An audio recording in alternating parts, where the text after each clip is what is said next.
हाकेच्या अंतरावर पंढरपूर नगरी आपणाला आलेली आहे आणि त्या अनुषंगाने गेले 20 दिवस 21 दिवस चालणारा भक्तगण आहे तो आपल्याला पंढरपूरमध्ये दाखल झालेला आहे.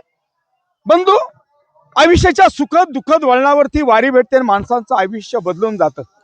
काय आहे ही वारी? वारी हा एक सुखाचा मार्ग आहे, आनंदाचा मार्ग आहे.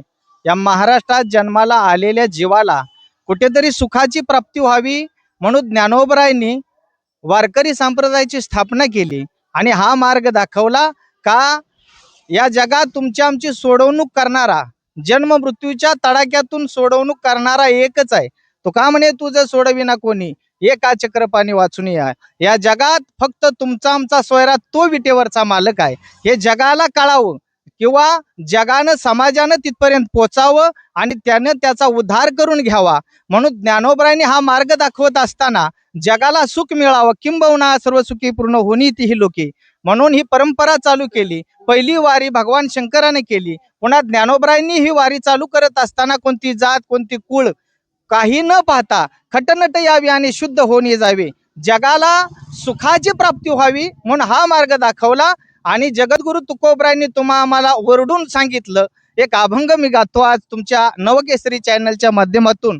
खरं तर तुम्ही या चॅनलच्या माध्यमातून महाराष्ट्रभर आज या संप्रदायाची, आपल्या विठुरायाची ओळख करून देता, या जगाला ओळख करून देता. पहिलं तुमचा आभार मानतो आणि जगद्गुरु तुकोबरायचा एक संदेश मी समाजासमोर ठेवतो, एक अभंग गातो. चला चला हो पंढरी जाऊ, चला हो पंढरी जाऊ, जीवाच्या जीवाला गा पाहू, जीवाच्या जीवाला गा पाहू, जन्म नाही रे आणिक तुका म्हणे माझी भाग, चला हो पंढरीला जाऊ, जीवाच्या जीव लगा पाहू. हाच मी संदेश तुम्हा सर्वांना पोचवतो.